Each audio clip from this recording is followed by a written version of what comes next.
Di luar masalah tauhid, seorang lagi di luar masalah tauhid, itu tentu ada masalah-masalah yang sifatnya ijtihadiyah. Ya, saya ulang lagi, yang sifatnya apa? Ijtihadiyah. Dan ijtihadiyah ini nggak pernah selesai karena muqtadul hal, konteks kesejarahan maupun konteks kesempatan itu tidak sama. Dulu kiai-kiai itu ngaramkan dasi, ngaramkan celana, karena yang celananan yang dasinan itu penjajah. Jika mantasabbaha biqaumin fahuwa minhu. Tapi lama-lama kiai-kiai itu ya pakai dasi, pakai celana. Ya karena dianggap sudah tidak mantasabbaha biqaumin fahuwa minhu. Ini ngalami pergeseran. Semua ijtihad itu ngalami pergeseran. Lalu pertanyaannya begini, lalu ijtihad apa Gus yang permanen? Yang permanen ya ijtihad dengan alatul ijtihad, dengan alat-alat apa? Ijtihad. Saya beri contoh misalnya begini. Nabi Musa itu yang ngalami ijtihad. Kata beliau karena kangen Allah, itu ingin melihat Allah karena kangen. Rabbi arini anzur ilai. Qala lan tarani walakin anzur ilal jabal. Ya sudah, namanya orang kangen ya ingin melihat, ya sudah gitu aja. Sehingga ahli ilmu kalam itu berdebat. Kalau kata ahli sunnah, karena Nabi Musa minta ingin melihat Allah, berarti melihat Allah itu jaiz, mungkin. Karena Nabi gak boleh bodoh meminta sesuatu yang muhal. Maka antipatinya ahli sunnah terhadap pendapat Mu'tazilah itu antipati. Karena menurut pendapat Mu'tazilah Allah itu qadim, Allah itu laisa kamitslihi syai'un, sehingga gak bisa dilihat.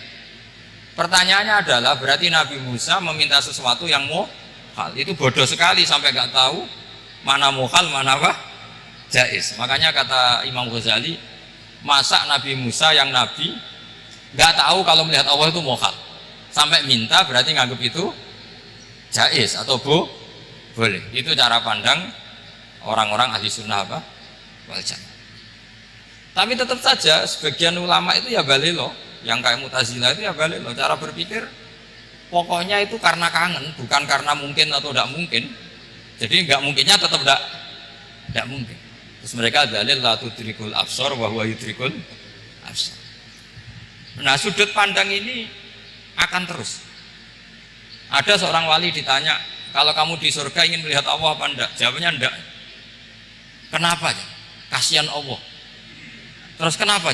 Unazzihu dzalikal jamala an nadhari misli. Saya tidak ridho Allah yang hebat, yang keren, kemudian sing delok di rumah aku wong gresik. Koyok gak ngergani pangeran. Sebenarnya sing delok Allah ben golongane Nabi Muhammad, Nabi Ibrahim, kowe ora usah ngilangi keren maksudnya itu. Jadi ada ulama itu jadi wali kalau sholat itu karena di soft belakang. Tapi jangan ditiru. Itu kan gak lazim ya. Lazimnya kan afdhalus sufuf as-saful awal. Ketika ditanya, kenapa kamu kalau sholat di belakang? Cek GR koyok wani suman pangeran gue ngarep. Aku sungkan berarti gue gurih. Kalau sampean kan karena malas, bukan karena sungkan. Jadi itu artinya rasa ya. Makanya nggak bisa, nggak ada ijtihad itu tidak mungkin karena perasaannya orang itu beda-beda. Itu Sayyid Abdul Al-Haddad itu kalau ngendikan masyhur, man da'a li dzalimin bil baqa faqad ahabba ayyusawwa fi ardi. Orang yang mendoakan orang fasik masih hidup, gak mati-mati, itu berarti suka kalau Allah dimaksiati di buminya. Wong fasik kelakuannya rak maksiat, nah mbok dongakno mari, itu berarti kamu ingin Allah didurakani terus menerus karena si fasik masih hidup. Tapi kalau Abdul Hasan As-Sadili cara ngendikan gini, kalimatnya persis. Man ahabba alla yusawwahu fi ardi faqad ahabba alla tadhharu maghfiratuh. Orang yang ingin dunia ini steril, gak ada maksiat, maka sama saja berkeinginan tidak melihat luasnya maghfirahnya Allah. Sama-sama wali besar, tapi cara pandang hubungannya dengan Allah seperti itu. Jadi mau tidak mau, ijtihad itu mau tidak mau. Makanya tidak usah dipertentangkan misalnya cara berpakaian, cara apa, sementing sesuai aturan Islam ya sudah. Karena ini urusan rasa. Urusan apa? Rasa. Itu Syekh Hasan Basri itu sering jagungan sama Robiah Hadawiyah. Itu secara fikih salah. Tapi pas itu ulama fikih ditanya, kenapa Anda tidak komentar terhadap dua wali besar yang sering ketemu? Andai kan semua santri seperti itu, akan saya halalkan ke atas. Karena nggak mungkin punya nafsu. Sehingga fikih dulu memang masih asli. Kamu lihat di takrib misalnya, lelaki melihat perempuan itu nggak boleh kecuali sekian alasan.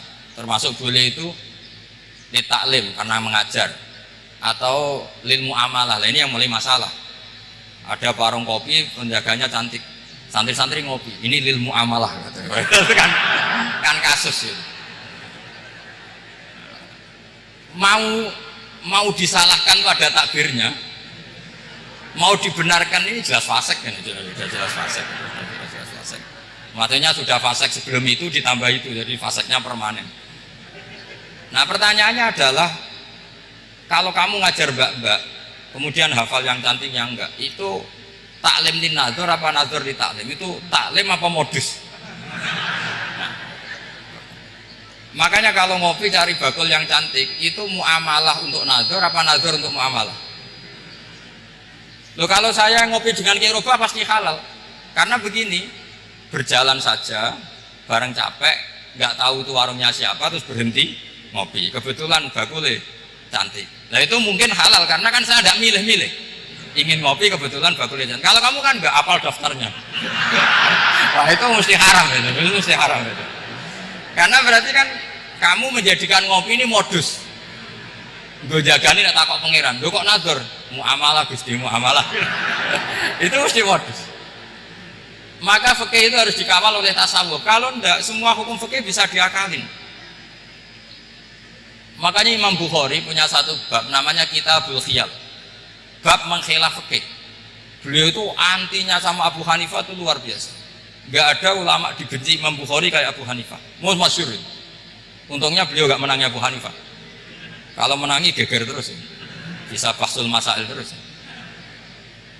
Itu Abu Hanifah itu ulama yang suka khilah. Khilah itu ngerekayasa hukum.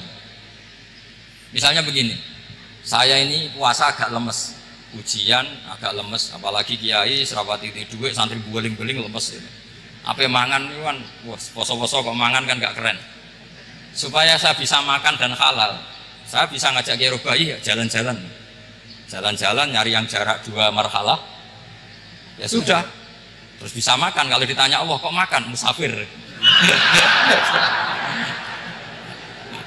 Jadi bolehkah insa'us safar menciptakan pergi demi untuk supaya boleh iftar? Boleh enggak cara jenengan?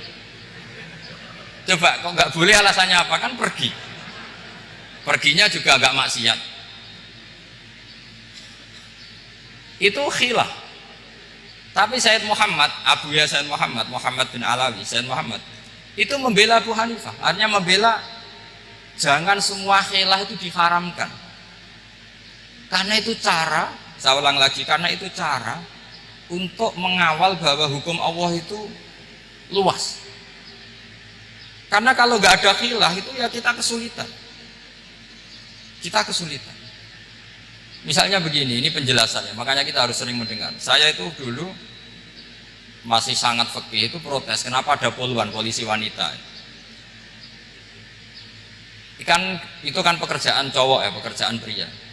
Tapi setelah mendapat penjelasan dari polisi, itu alasannya masuk akal, Gus.